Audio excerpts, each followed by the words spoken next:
sus micrófonos. ¿Están viendo todos la imagen?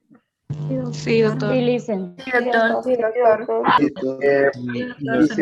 Si se congela la imagen, me avisan, ya, algunas veces se congela. Yo no me doy cuenta, así que me tienen que avisar. Bueno, la doctora me indicó que tengo que partir de coagulación sanguínea. Oigan, la coagulación sanguínea es bien interesante. ¿Ustedes se han puesto a pensar alguna vez que todo el mundo alguna vez ha hecho una herida, ¿no? Pequeñita o grande, pero nos hemos hecho herida, ¿no? ¿Y cómo es que esa herida que comienza a sangrar en unos minutos para de sangrar? ¿Es así o no?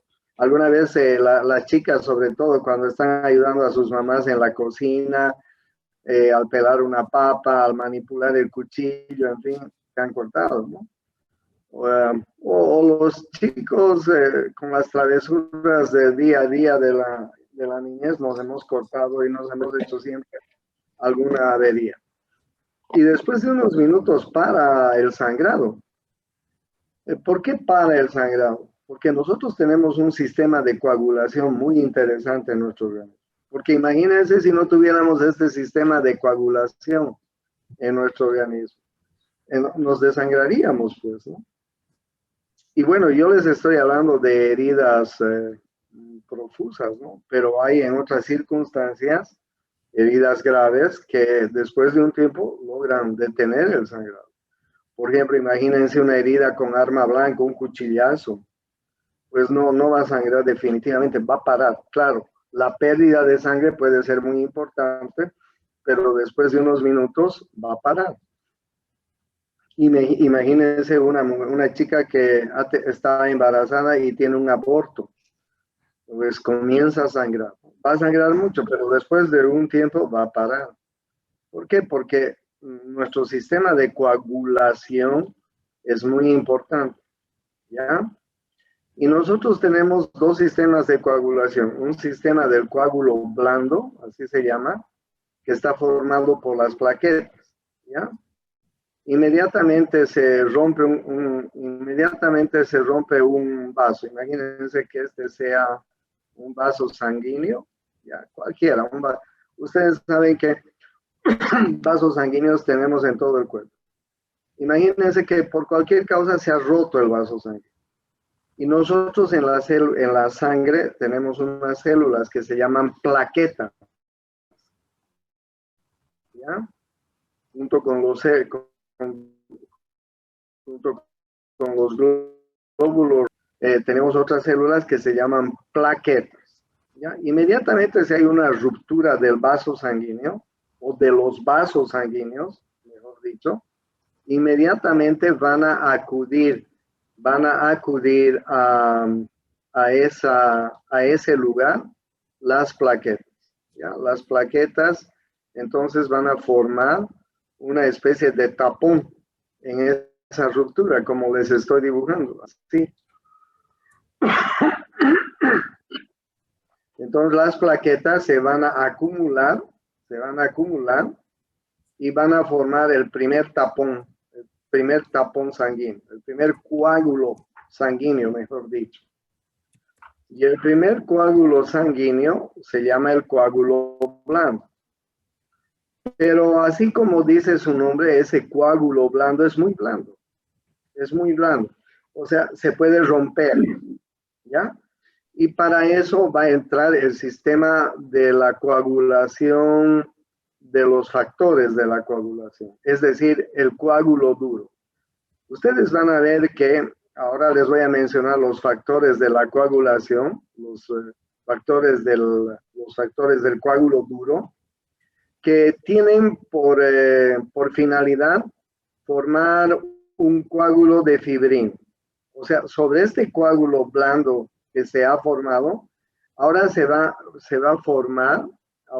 a formar un coágulo duro. A ver, voy a escoger un color. Es decir, un coágulo que va de una red de tapón, así más o menos, que es un tapón de fibrina, que definitivamente va a tapar esta ruptura de vaso. Entonces nosotros tenemos dos tipos de coagulación. La coagulación blanda, que está dada primero por las plaquetas, y la coagulación dura. ¿Ya? Si la coagulación dura no actúa, no funciona, igual se corre el riesgo de seguir sangrando. Hay muchas enfermedades que tienen problemas de los factores de la coagulación. Entre ellos, por ejemplo, la hemofilia. Si ustedes pueden buscar después de la clase en el celular, en el Google, ¿qué es hemofilia? Ustedes van a ver que la hemofilia es una falta de un factor de coagulación. Y entonces esos niños no coagulan.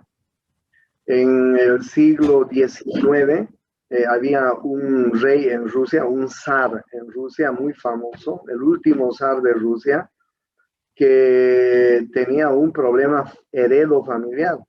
Sus hijos, porque esta enfermedad solo es en varones, sus hijos herederos, los herederos del trono, tenían hemofilia.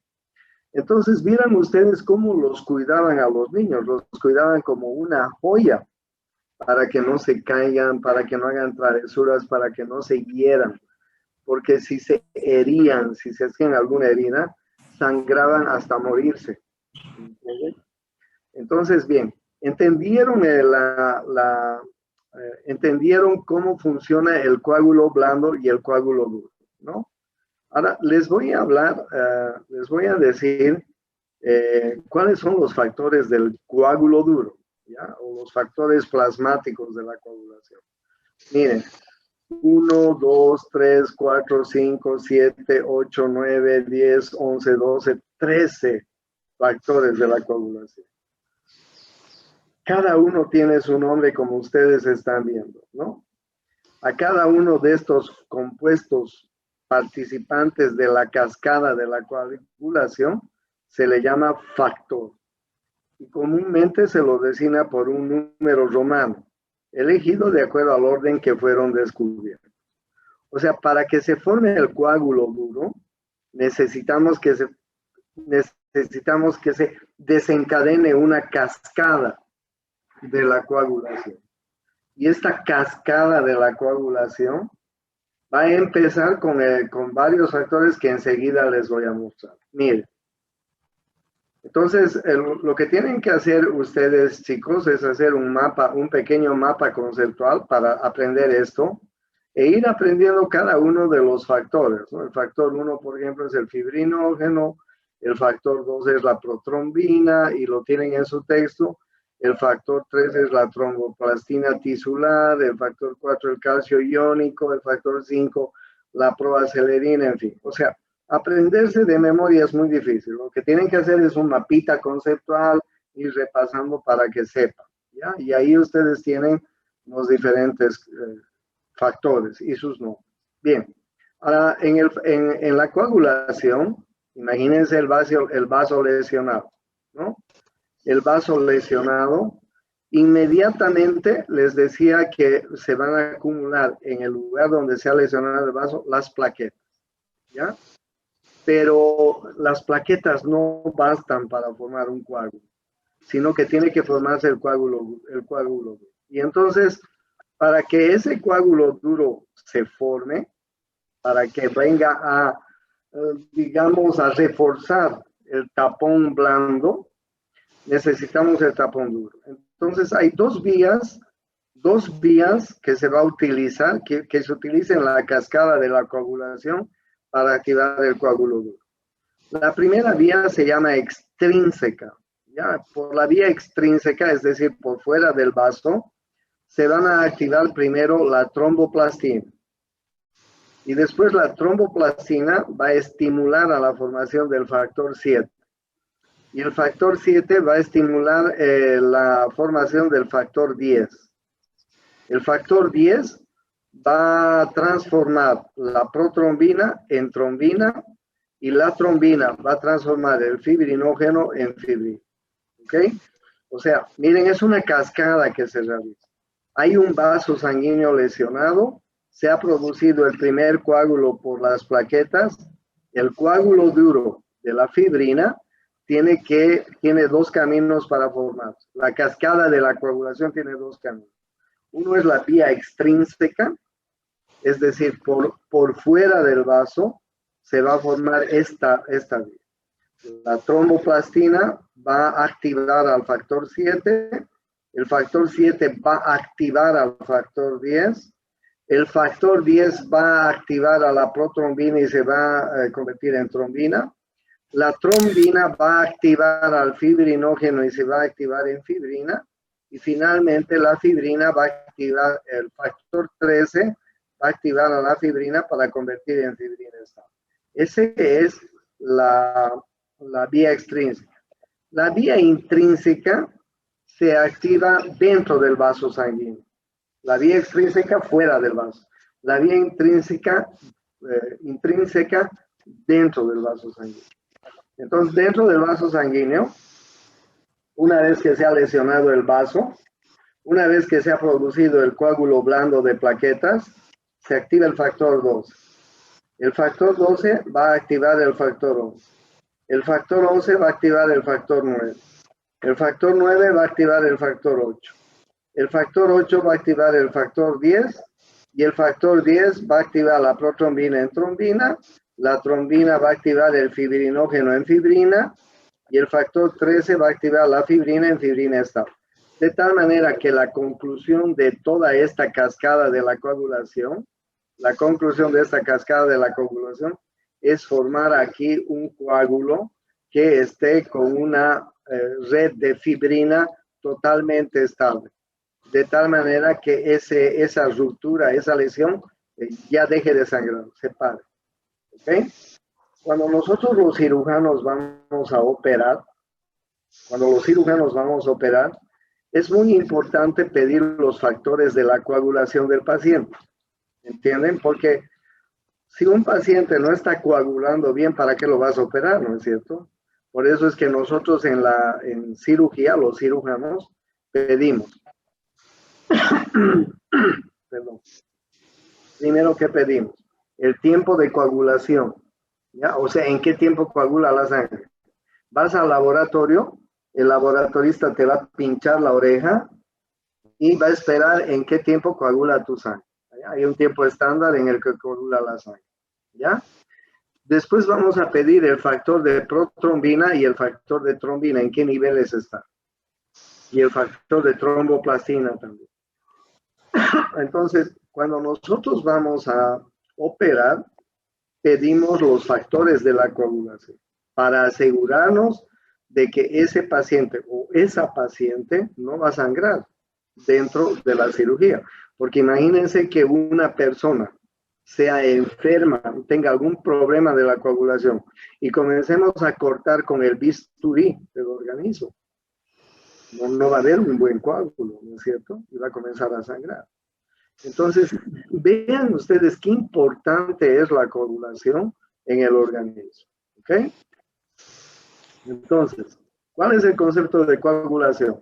La sangre cambia desde un estado fluido a un estado de gel, como consecuencia del paso de fibrinógeno a fibrina, de fibrinógeno a fibrina. ¿Ok? Entonces, esa es la condición. Primero se forma el coágulo blando gracias a las plaquetas y después se forma el coágulo estable gracias a la fibrina. ¿Listo? Esa es la coagulación sanguínea. ¿Alguna pregunta sobre coagulación? ¿Están entendiendo todo? ¿Puede volver a repetir, Luisen, por favor?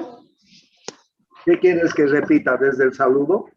Del concepto de coagulación, esa parte. O sea, cuando nosotros nos hacemos una herida, ¿te has dado cuenta, y tú te has debido hacer alguna herida alguna vez, un pinchazo, comienza a sangrar? ¿Te has dado cuenta que después de un momento, después de unos minutos, deja de sangrar? ¿Te has dado cuenta? O sea, ¿por qué deja de sangrar? Porque se ha formado un coágulo. Porque si no tuviéramos la posibilidad de formar ese coágulo, entonces seguiríamos sangrando, ¿entiendes? Por eso es que la sangre cambia desde un estado fluido, líquido, a un estado de gel, como gelatina. Se forma un coágulo en el lugar de la herida. ¿Cómo se forma el coágulo? Se forma un coágulo blando primero. En esta herida se forma un coágulo blando a partir de las plaquetas, pero ese no es suficiente. Lo que sí tiene que terminar de formar este coágulo es el coágulo duro, a partir de los factores de la coagulación, los 13 factores de la coagulación.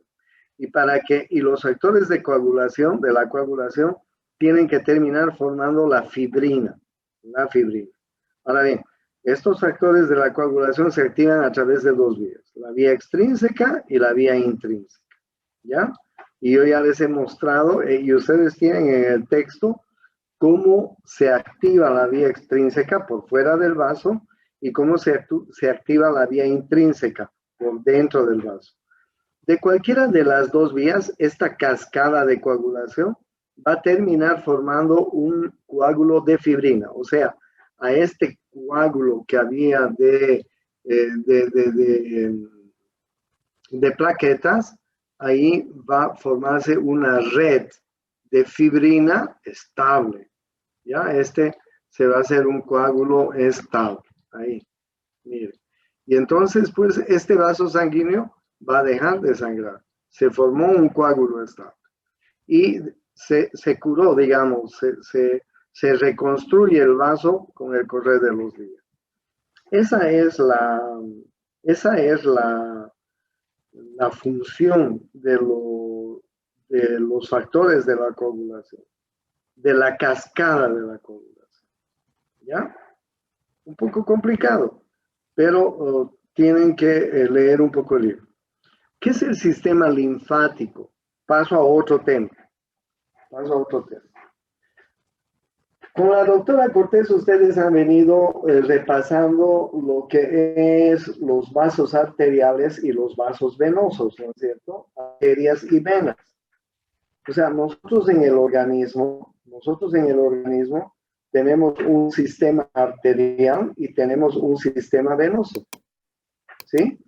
¿Cuál es la función del sistema arterial? ¿Qué transportan las arterias? ¿Quién me dice? Oxígeno. Transportan sangre oxigenada y nutrientes. Transportan oxígeno hacia la célula. Sangre oxigenada. Los felicito. Sí, la sangre arterial transporta sangre oxigenada, que es indispensable para la célula. ¿Y las venas qué transportan? Sangre oxigenada. Sangre cargada de Sangre con dióxido de carbono. Hay un tercer sistema de vasos. Además de las arterias y de las venas, hay un tercer sistema de vasos que se llaman el sistema linfático. El sistema linfático es otro tipo de vasos sanguíneos. Así como arterias, como venas, hay linfáticos en todo el cuerpo. Desde la punta de la cabeza hasta la punta del pie. Así como tenemos venas desde la punta del pie hasta la punta de la cabeza, así como tenemos arterias desde la punta del pie hasta la punta de la cabeza, igual tenemos linfáticos en todo el cuerpo, ¿ya? ¿Qué transporta el sistema linfático? Transporta la linfa, ¿ya? ¿Y qué es la linfa?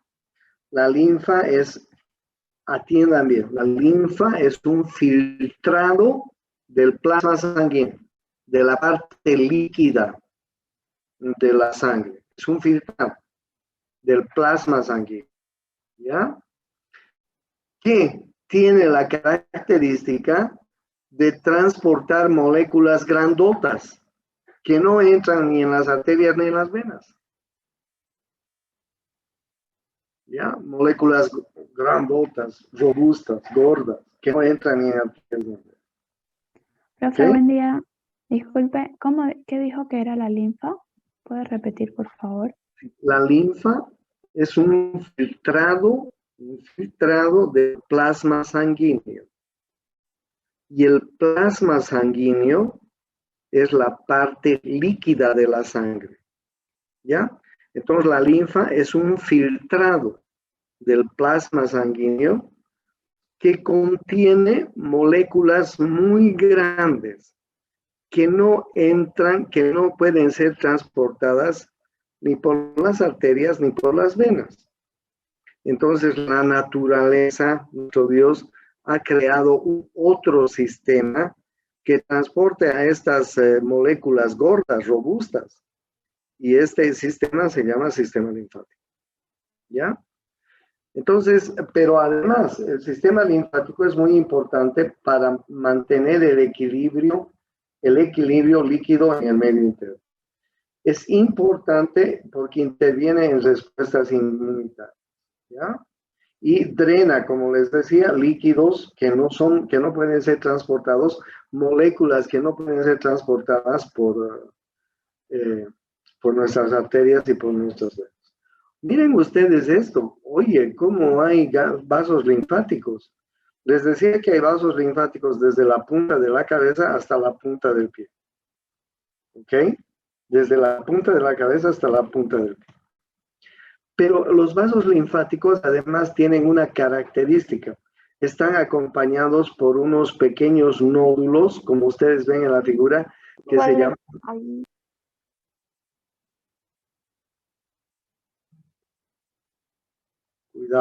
Cuidado. Apaga tu micrófono. Los vasos linfáticos están acompañados, imagínense que este sea un vaso linfático. Ah, qué color más feo.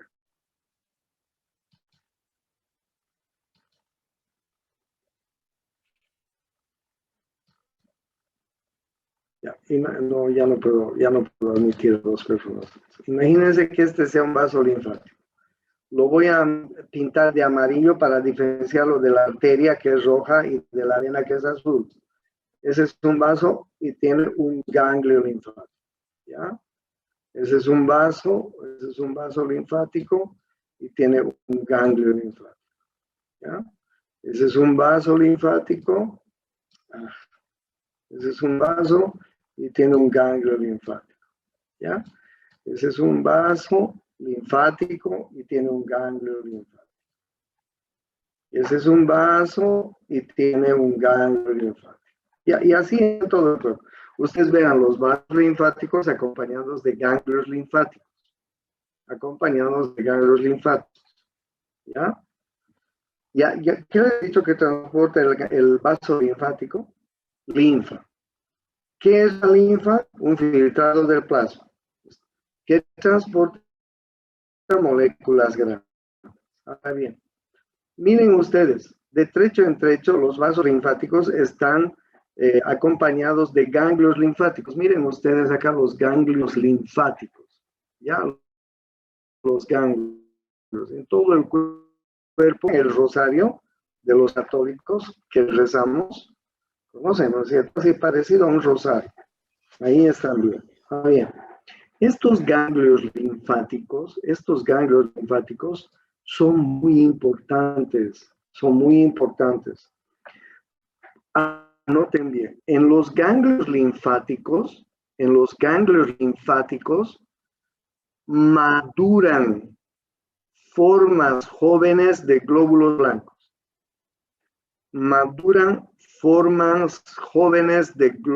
blancos. ¿Hay algún varón aquí? ¿Alguno de los varones ha hecho premilitar o ha ido al cuartel? De los que están aquí. Yo, doctor.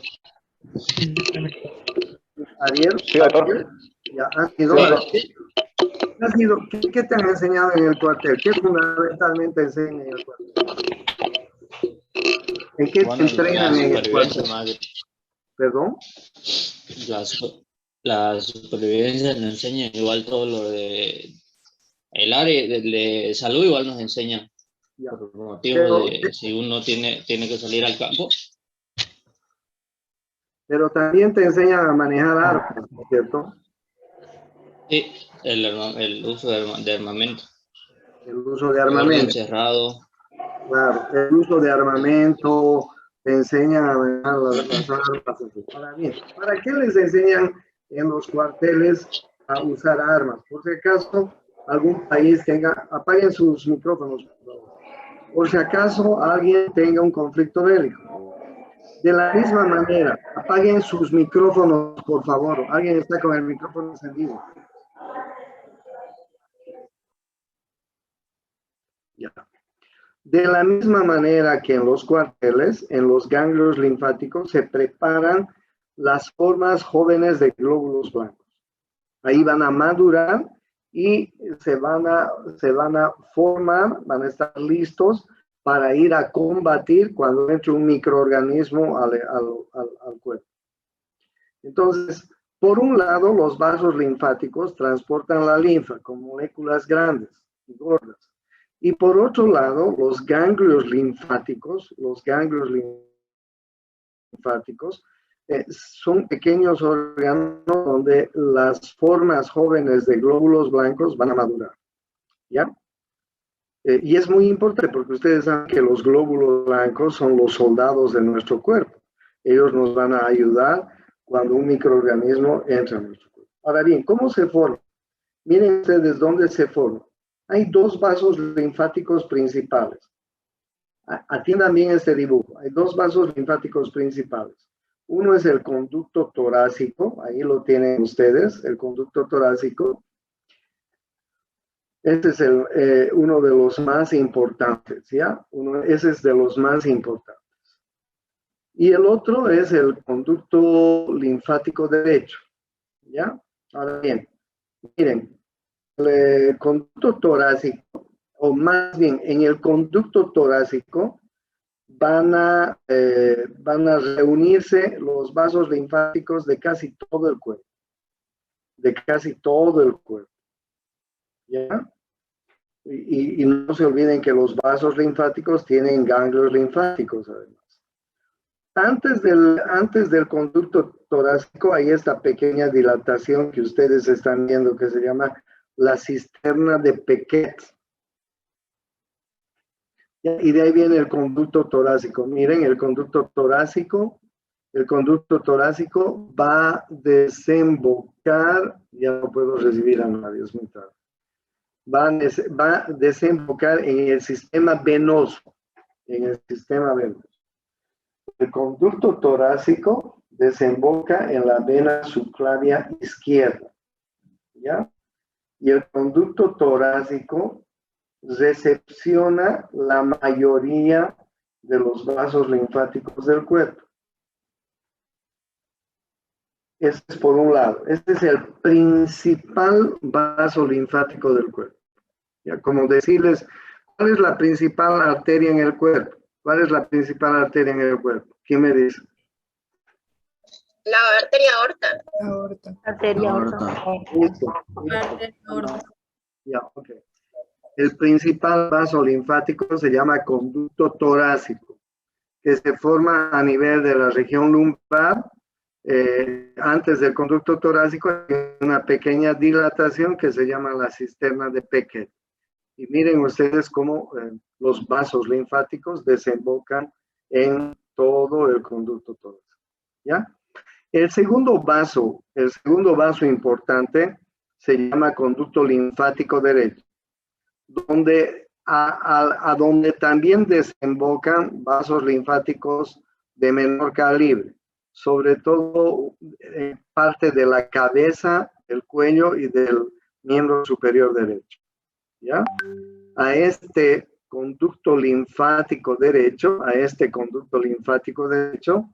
van a desembocar los vasos linfáticos del lado derecho de la cabeza, del lado derecho de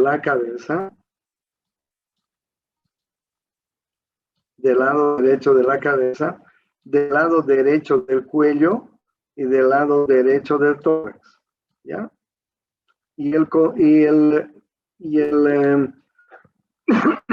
conducto linfático derecho desemboca en la vena subclavia derecha, como están viendo. ¿quiénes van a contribuir a la formación del conducto linfático derecho?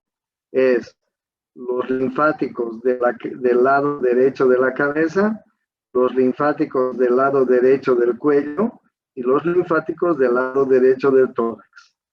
Pero el resto de linfáticos del cuerpo van a drenar en el conducto torácico, que es el principal vaso linfático.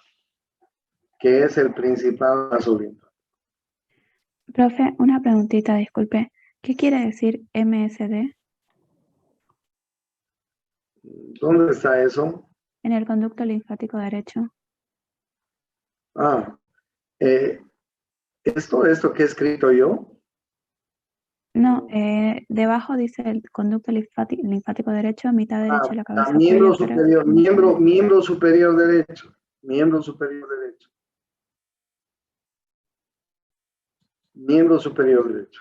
Por eso te decía, desemboca en el conducto linfático derecho, desemboca los linfáticos de la mitad derecha de la cabeza, de la mitad derecha del cuerpo, de la mitad derecha del tórax y del miembro superior derecho. ¿Ok? Pero en el conducto torácico desemboca el resto de vasos linfáticos y ganglios linfáticos de todo el cuerpo. ¿Ya? Importante. Hay otros órganos que son linfoides, así se llaman a los órganos donde maduran las formas jóvenes de glóbulos blancos. ¿Ya? Porque ustedes saben que los glóbulos blancos son el ejército de nuestro cuerpo. Ustedes saben que nuestro cuerpo permanentemente está atacado por organismos, por microorganismos. Bacterias, hongos, virus, parásitos, en fin, una serie de ejércitos enemigos que tenemos para el cuerpo. Ustedes ven que últimamente estamos en estas condiciones porque nos está atacando un virus desgraciado que no lo podemos combatir. Entonces, bien, hay algunos órganos que se llaman así linfoides porque son órganos donde maduran las formas jóvenes de glóbulos blancos. Por ejemplo, el primero que ya les he mencionado es el de los ganglios linfáticos. Ahí maduran las formas jóvenes de glóbulos blancos. Luego, otro órgano importante es el bazo. Miren, el bazo, acá. El bazo es un pequeño órgano que se encuentra en el hipocondrio izquierdo, en el abdomen. Miren, un poco al lado izquierdo del estómago, el bazo. En el bazo van a desarrollar formas jóvenes de linfocitos, que es un grupo de glóbulos blancos. El timo. El timo es otro órgano linfoide que se desarrolla solamente hasta los 7 años. Cuando nosotros nacemos con las defensas de nuestras mamás. ¿Entienden? Nosotros no nacemos con defensas. Las defensas que tiene un recién nacido son defensas que la mamá le ha pasado por el cordón umbilical. Entonces, un niñito recién nacido, un chiquitito, no tiene defensas propias, tiene defensas adquiridas de la mamá. Esas defensas que la mamá le ha pasado, se las va a guardar en un pequeño órgano que se llama timo, que se encuentra aquí en la base del cuello, ¿ya? Y ese timo está guardando todas las defensas que nuestras mamás nos han pasado hasta los 6, 7 años más o menos. A los 6, 7 años, el timo se va a regresionar y va a desaparecer, porque hasta los 7 años nosotros vamos adquiriendo defensas del medio ambiente. Ya no necesitamos las defensas de nuestras mamás. ¿Ok? Adquirimos defensas del medio ambiente. Entonces, bien, ¿qué es el bazo? ¿Qué es el timo? Son pequeños órganos donde maduran formas jóvenes de glóbulos blancos. ¿Ya? Las amígdalas, por ejemplo, que tenemos en la garganta. ¿Por qué se nos inflaman las amígdalas? ¿Todos hemos tenido inflamación de amígdalas? ¿Todos hemos tenido alguna vez amigdalitis? Sí, todos hemos tenido. ¿Por qué? Porque algún microorganismo nos ha atacado la garganta, orofaringe. Y como nuestras amígdalas son órganos linfoides, inmediatamente han aumentado de tamaño para hacer que formas jóvenes de glóbulos blancos maduren y vayan a pelear contra esa bacteria, contra ese virus que nos está atacando. Por eso es que nuestras amígdalas también son órganos linfoides, muy importantes por ser. Entonces, bien, les he hablado de los ganglios linfáticos, les he hablado del vaso, les he hablado del timo, les estoy hablando de las amígdalas faringeas como órganos linfoides. ¿Qué son los órganos linfoides? Órganos donde maduran formas jóvenes de glóbulos blancos. ¿Ya?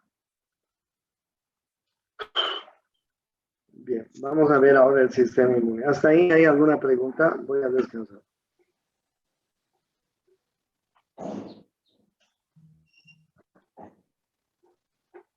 Ya. Vamos a hacer un pequeño paréntesis. Les cuento una cosa. Les cuento una cosa que ustedes ya deben saber, que yo me estoy postulando a la decanatura de la facultad. Como yo les decía en un comienzo, yo tengo la formación suficiente. No solamente soy cirujano, no solamente me he especializado en Bolivia y en Estados Unidos, sino que también, por otro lado, he hecho una maestría en educación superior y ahora estoy por terminar un doctorado en investigación. O sea que a lo largo de mis años me he formado de la mejor manera posible. Y como ustedes saben, yo ya les he contado, trabajo muchos años en las 3 carreras. Soy profesor de medicina, soy profesor de odontología y soy profesor de enfermería. Y además soy director de carrera de medicina, ya les decía. Entonces, y soy director de carrera 2 extremos. Entonces, si hay alguien que conoce, con toda la modestia les digo, si hay alguien que conoce la parte interna de las 3 carreras, ese soy yo. Yo sé el problema que tiene cada carrera. Yo sé cómo debe solucionarse y yo sé cómo debemos potenciar cada carrera. En el caso de enfermería, por ejemplo. En el caso de enfermería, pues tenemos que preocuparnos por la reacreditación. La carrera de enfermería ha sido acreditada y reacreditada. ¿Qué quiere decir acreditar? Que han venido personas del extranjero, han dicho, esta carrera tiene los índices de calidad mejor. Por lo tanto, vamos a decir que la carrera de enfermería es una carrera eximia. Si ustedes alguna vez egresan de la carrera de enfermería y tienen la posibilidad de irse a otro lado a trabajar o a estudiar, en fin, a seguir estudiando, a seguir especializándose, tengan la seguridad de que les van a reconocer el título en todos los países del Mercosur, en Latinoamérica. Si alguien quiere irse a la Argentina, al Brasil, al Paraguay, al Uruguay, etcétera, al Ecuador, los van a reconocer, porque somos acreditados al Mercosur. Pero esa acreditación solo dura 5 años, o sea que tenemos que reacreditar. Para eso hay que trabajar mucho. Para eso hay que organizar tanto a la parte administrativa, que es muy importante en la carrera, y sobre todo a la parte docente, ¿no? Que es muy importante también. Pero también tenemos que potenciar las investigaciones. Por ejemplo, yo sé que la doctora Cortés les da trabajos, pequeños trabajos para exponer. Y eso ya es investigación, porque ustedes para exponer ahora tienen que investigar. Entonces, lo que nos falta en la carrera de enfermería, como de medicina, como de odontología, es la investigación. Y lo que hay que potenciar también es la extensión. Ustedes tienen que hacer extensión social, tienen que ir a los barrios, a los centros hospitalarios, a los hospitales, etcétera, a hacer salud preventiva. Ustedes tienen que ir a ayudar, a enseñar a la población cómo prevenir enfermedades. La enfermera les cuento una cosa, la enfermera es el profesional, el enfermero, la enfermera es el profesional que más al cuidado del enfermo está. Si alguna vez ustedes han tenido la oportunidad de enfermarse en un hospital y parar en un hospital, ¿quién les ha cuidado todo el tiempo? El médico no, el médico no. El médico va, les revisa, les da indicaciones y deja las indicaciones a la enfermera. ¿Quién es la que cuida al enfermo todo el tiempo? La enfermera o el enfermero. La enfermera o enfermero encargado. La enfermera o el enfermero. O el auxiliar de Sí, es encargado. Pero no queremos que solo salgan enfermeras generales. Lo que yo voy a hacer, les prometo, es que una vez que salgan, les voy a organizar especialidades. ¿Alguien quiere ir a trabajar a la terapia intensiva?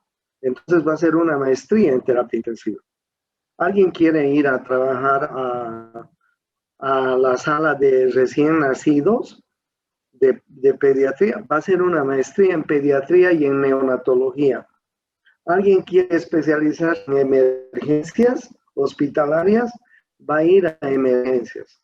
¿Alguien quiere administrar hospitales? ¿Quiere ser jefa de los hospitales? Pues que haga gerencia de hospitales, que haga administración de hospitales.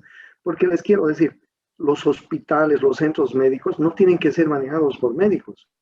Tienen que ser manejados por enfermeras. Porque las enfermeras conocen bien el movimiento de un hospital, el movimiento de una clínica, el movimiento de un centro. Entonces, lo que voy a hacer es de tal manera que las que quieran especializarse en un área, lo hagan en un tiempo corto. ¿Ok? ¿Querés ser enfermera especializada en terapia intensiva? Pues te especializamos en terapia intensiva en un año. ¿Ok? ¿Querés ser enfermera general? Te quedas en enfermería general. ¿Querés especializarte? Vas a ser especializado. Ustedes saben que los médicos cuando egresamos nos vamos a hacer especialidades. Unos hacen pediatría, otros hacen cirugía, otros hacen ginecología, otros hacen medicina interna, en fin, ¿no? Y las enfermeras, los enfermeros, ¿por qué no podemos especializarnos? ¿Qué es lo que nos priva? Lo único que hay que hacer es organizar las especialidades. Ok, eso es lo que voy a hacer con eso. Doctor, una consulta, disculpe, buenos días. Como somos nuevos, creo que la mayoría no sabe cuándo es para ir a votar o qué es lo que se presenta, si hay que registrarse nuevamente. Si nos puede aclarar, por favor. Está programado para el 16 de julio la elección. Todo estudiante inscrito en la universidad va a votar. O sea, tú vas a ir a votar con el número de matrícula que te han dado en la universidad y nada más, ¿ok? Seguramente van a habilitar ánforas en la carrera de enfermería. Tú te acercas a la carrera y les dices, mi nombre es Marco Antonio y mi número de registro es tanto. Ellos verifican en la lista y te dan la papeleta para votar. Es muy simple. No necesitas inscribirte, no necesitas tener un carnet, nada. Tal vez tu carnet de identidad, ¿no es cierto? Para identificarte que sos Marco Antonio. Pero después no necesitas nada más. Automáticamente todos los estudiantes están inscritos. ¿Ya? Muchas gracias. Bueno, y otra cosa más. Doctor, disculpe. ¿Entonces las votaciones van a ser presenciales? Sí, creo que sí. Hasta donde yo sé, creo que sí. Hasta donde yo sé, creo que sí. Va a ser como las votaciones que hemos hecho para presidente, para vicepresidente, Para alcalde, para gobernador, igual, vamos a tener seguro que ir a la universidad. Hasta donde yo sé, tienen que ser presenciales. No podemos hacer votaciones virtuales, ¿no es cierto? Imagínate que hubiera sido la votación virtual para elegir al gobernador. Pucha, hubiera sido tramposa, más tramposa todavía.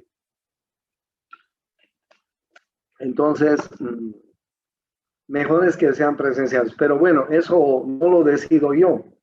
Hay una corte electoral en la universidad que va a definir exactamente qué día y exactamente cómo van a ser las votaciones. Ya nos van a estar avisando ellos, ¿ya? Pero teóricamente para el 16 de julio, para el Día de la Paz, está programada la elección, ¿ya? Bueno, lo único que quiero decirles, lo único que quiero hacer, cuento con ustedes, cuento con el voto de ustedes. Guay de ustedes el que no vote por mí, guay de ustedes. Sí, doctor, está buena su propuesta, interesante. Ya, gracias. Sí, doctora, está buenísimo, porque la planificación es lo que va a servir. Ustedes ya tienen buena planificación. Vamos con el sistema inmune. El sistema inmune es lo más importante del cuerpo. Les cuento que el sistema inmune es el sistema de defensa de nuestro cuerpo. Ustedes saben que en cada país hay fuerzas armadas, ¿no? Hay fuerza naval, fuerza aérea, fuerza terrestre, etc. Nosotros igual en nuestro organismo tenemos todas clases de soldados especializados, ¿ya? Está formado por el conjunto de órganos y células que participan en la formación, en la defensa del organismo frente a patógenos. ¿Qué es un patógeno? Un patógeno es cualquier organismo, microorganismo o sustancia que pueda causar daño y es capaz de desencadenar una respuesta del organismo. ¿Ok? Una respuesta que se llama respuesta inmunitaria. O sea, ningún microorganismo va a entrar al organismo así fácilmente con paso de parada. No. Inmediatamente al primer desgraciadito que quiera entrar a nuestro cuerpo, inmediatamente lo van a bloquear todos los soldados de nuestra defensa. ¿Ya? Bien, dentro de nuestra defensa tenemos leucocitos. Dentro de los glóbulos blancos tenemos los leucocitos. Leucos quiere decir blancos. ¿Ya? Leuco es blanco. Citos es célula. Glóbulos blancos. ¿Ya? Y dentro de estos glóbulos blancos tenemos varios de ellos. Por ejemplo, los neutrófilos. ¿Ya? Los neutrófilos tienen la función, por ejemplo, miren, de hacer esto que ustedes están viendo. ¿Qué están viendo en un cuerpo externo? Vean cómo un neutrófilo se le acerca y se lo embulle. A eso se llama fagocitosis. ¿Ya? Esa es una de las condiciones de las funciones más importantes de los neutrófilos. Los neutrófilos son las células más importantes de nuestra defensa. Son los soldaditos que van a la lucha de primera línea. ¿Ya? Devoran organismos invasores. Después tenemos linfocitos también, linfocitos T y los linfocitos B, que también van a intervenir en la defensa, ¿no? Miren lo que dice el texto. Los linfocitos son células que permiten que el cuerpo recuerde y reconozca a invasores previos y ayuden al cuerpo a destruir. ¿Por qué nos están poniendo la vacuna del COVID a los mayores? Nos están metiendo un virus atenuado del COVID o parte del virus. Entonces, cuando nos meten una vacuna, nos meten parte del virus, inmediatamente nuestro organismo comienza a generar defensas contra ese virus. De tal manera que si nos vuelve a atacar, nuestras defensas lo van a reconocer y lo van a querer eliminar. Y eso ha pasado con todas las vacunas que nos han puesto desde niños. Nos han puesto vacunas contra la tuberculosis, contra el tétanos, contra el sarampión, contra la polio, en fin, una serie. Y si alguien de ustedes es mamá, ustedes saben que en el estado hay un programa de vacunas para el primer año del niño que es muy intenso, ¿no es cierto? Desde el día de nacimiento hasta el primer año y un poquito más, pues nos ponen vacunas. ¿Para qué nos ponen vacunas? para que el cuerpo comience a formar defensas contra ese germen. Nos pone la vacuna del tétanos, es para que nuestro cuerpo comience a generar defensas contra este microorganismo. De tal manera que si alguna vez nos quiere atacar el microorganismo del tétanos, nuestro cuerpo se va a defender. ¿Ok? Entonces, los linfocitos B y los linfocitos T desempeñan funciones diferentes. Los linfocitos B, miren, los B, acuérdense, B, vienen a ser el sistema de inteligencia militar del cuerpo, que se encarga de detectar a los invasores y enviarlos a unos marcadores defensivos que se adhieren a ellos. ¿Ya? Y los linfocitos B son los que forman los anticuerpos. Y los linfocitos T vienen a ser soldados encargados de destruir a los invasores identificados por el sistema de inteligencia. ¿Ya? Miren ustedes. Aquí está un microorganismo. Miren, ahí han entrado hoy bacterias. Qué desgraciaditas. Han entrado las bacterias. Inmediatamente se detectan a las bacterias. Y los vasos que están alrededor de las bacterias van a producir señales químicas de tal manera que nuestros soldados del organismo inmediatamente van a rodear a las bacterias o al microorganismo y van a comenzar a fagocitos, como ustedes están viendo en esta figura. ¿Ya? Esa es una de las propiedades de nuestra defensa. Inmediatamente penetra un microorganismo, un extraño en nuestro cuerpo, inmediatamente se producen señales para detectar al enemigo. ¿Ya? Los linfocitos son, bueno, esos son los neutrófilos, muy importantes. Los linfocitos son linfocitos B y los linfocitos T. ¿Ya? Los linfocitos B elaboran anticuerpos. ¿Ya? Y los linfocitos T son células mucho más preparadas, más fuertes, soldados mejor entrenados que van a combatir a los enemigos. ¿Ya? Dentro de los glóbulos blancos, por ejemplo, tenemos a los macrófagos. Los macrófagos son un tipo de glóbulos blancos como Rambo. Ustedes han visto la película de Rambo, han debido ver, ¿no? Rambo o Terminator, ¿han visto el Terminator? Son soldados que son súper especializados en matar, ¿no? Nuestros macrófagos, nuestros linfocitos T, son más o menos así, son células robustas, bien entrenadas y que van a matar, van a fagocitar a los microorganismos. Tenemos unos linfocitos que se llaman los linfocitos T, los linfocitos K, perdón. Tenemos unos linfocitos, los linfocitos T killer, ¿ya? Dentro de los linfocitos miren ustedes, linfocitos T. Dentro de los linfocitos están los linfocitos killer y los linfocitos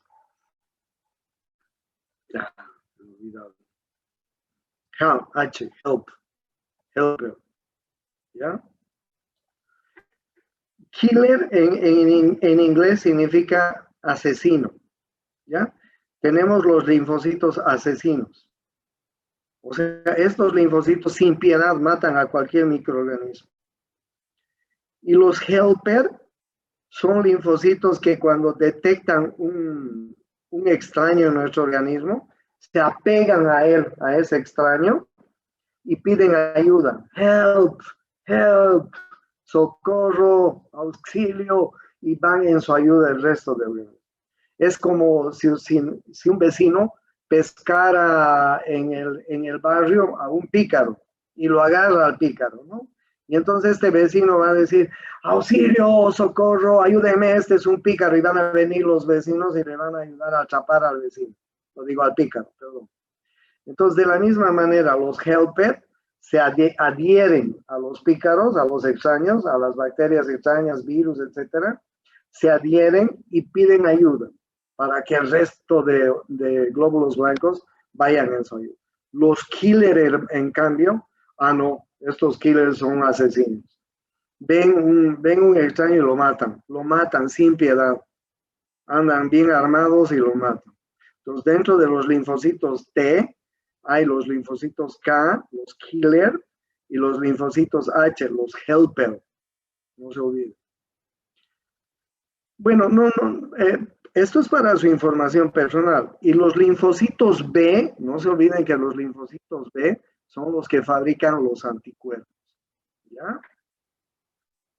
Eso es muy importante. Bueno, existen dos tipos de inmunidad. Ya saben qué es el sistema inmunitario. Ya saben lo que es el sistema inmunitario. El sistema inmunitario es el sistema de defensa. Apaguen su micrófono. Apaguen su micrófono. Entonces hay dos tipos de inmunidad. La inmunidad innata, natural, y la inmunidad adquirida. ¿Ya? Inmunidad innata es la inmunidad con la cual nacemos. Miren, nacemos. Por ejemplo, nuestra piel es una inmunidad innata. Les cuento que nuestra piel se descama como 5, 6, 7 veces al día. Nuestra piel se va descamando 6, 7 veces al día. ¿Por qué? ¿Por qué se descama la piel tantas veces? Porque al descamarse la piel va eliminando todos los microorganismos que se asientan sobre la piel. En el epitelio respiratorio, en el aparato respiratorio, en el aparato digestivo, etc., tenemos células que nos van a ayudar a contrarrestar con microorganismos. ¿Ok? Y la inmunidad adaptativa es la inmunidad que vamos adquiriendo del medio ambiente. Vamos adquiriendo. Yo les he dicho que a partir hasta los 7 años nacemos con la inmunidad innata. Después vamos a ir adquiriendo la inmunidad. Las vacunas, por ejemplo, nos ayudan a adquirir inmunidad adaptativa. Porque, ¿qué pasa si a mí me ponen la vacuna contra el COVID? Mis linfocitos B van a fabricar anticuerpos contra el COVID. De tal manera que si me ataca nuevamente el virus, mis linfocitos B, los anticuerpos contra el COVID, lo van a reconocer y van a irlo a atacar. ¿Qué pasa si me ponen la vacuna contra la rubiola? Le ponen a un niño la vacuna contra la rubiola. Su organismo inmediatamente va a comenzar a formar anticuerpos contra la rubiola, contra el virus de la rubiola. De tal manera que si ese virus lo vuelve a atacar al niño, los anticuerpos lo van a bloquear y lo van a matar. ¿Entienden? Entonces, la inmunidad adaptativa es la que vamos adquiriendo a medida que crecemos. Y sobre todo está circunscrita a los linfocitos B, que son los que forman anticuerpos, y a los linfocitos T. Los linfocitos T helper y los linfocitos T killer, ya les he dicho. Todos estos forman parte de la inmunidad innata. Miren, ¿por qué? Por una glándula sudorípara, por ejemplo, sirve para eliminar los microorganismos. ¿Sí? En los pulmones, en la vía respiratoria, por ejemplo, tenemos pequeños cilios que eliminan a los microorganismos. Por ejemplo, en la vía digestiva tenemos también defensas que van a eliminar a los microorganismos. O sea, tenemos defensas innatas con las cuales hemos nacido. Y esas nos van a defender todo el tiempo. Todo el tiempo.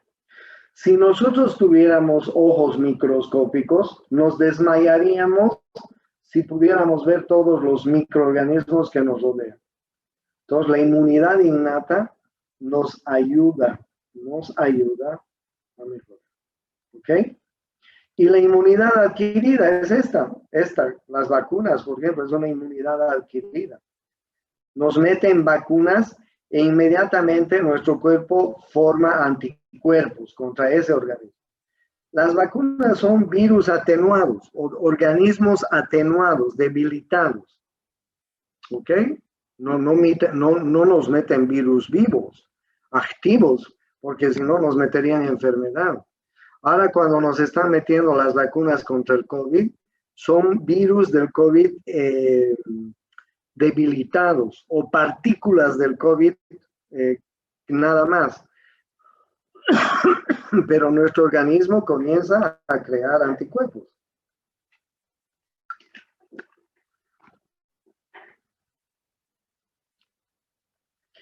La inmunidad pasiva es esta, ¿no? La que nos da nuestra madre, por ejemplo. Esa es inmunidad pasiva. Y la inmunidad adquirida es a través de las vacunas. Es decir.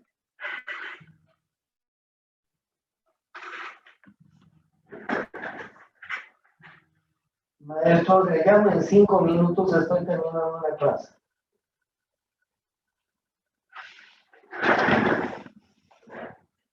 Inmunidad pasiva. Che, miren qué ternura, ¿no? Qué tierno es esto, ¿no? Esta figura, esta imagen.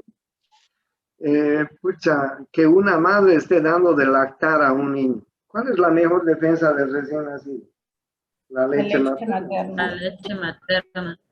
Calostro, calostro. Las que son mamás saben bien que la leche materna es lo más recomendable para el recién nacido hasta su año. Doctor, mi hijo ya tiene 1 año y medio y sigue queriendo teta. Dele, ¿qué le importa? Le sigue dando defensas. Mi hijo ya tiene 2 años, sigue queriendo teta. Dele, le sigue pasando defensas, no hay problema. La mejor defensa del bebé es la leche materna. ¿Sí? Inmunidad pasiva, inmunidad adquirida. Ya saben. ¿Alguna pregunta? Doctor, ¿qué sucede con las mamás que no pueden dar leche, que no producen la leche materna? Mira, los niños tienen el riesgo de ser más débiles. Porque no te imaginas la cantidad de defensas que están pasando las mamás a través de su leche. O sea, le vas a dar leche maternizada que vas a comprar en la farmacia, pero no es lo mismo, pues, no es lo mismo. No es lo mismo. En la leche materna están pasando anticuerpos, están pasando todas las mamás. ¿Sí? O sea, no es una cuestión grave, ¿no? Pero los niños que son alimentados con la leche materna tienen la posibilidad de ser más fuertes. Ahora bien, y por otro lado es más económico, pues, ¿no? Imagínate cuánto vale una latita de leche maternizada y cuánto vale una tetada. Una tetada es gratis. Una latita de leche maternizada no sé cuánto vale. Y dura, creo, 2 días, no sé. No, he perdido la cuenta. Doctor, una preguntita, disculpe. ¿Qué sucede cuando la mamá se coloca la vacuna para COVID dando lactancia materna? Nada, está protegiéndose, pues, ¿no? Y está protegiendo a su niño también. ¿Inmunidad pasa al niño? Sí, claro que sí, va a pasar al niño, porque a través del cordón umbilical, la mamá le va a pasar todas las defensas al niño, ¿no? ¿Sucede lo mismo con la lactancia materna? Sucede lo mismo con la lactancia materna. De las mujeres embarazadas, entonces, ¿pueden colocarse la vacuna del COVID? En mi concepto, sí. Yo creo que sí pueden colocarse la vacuna.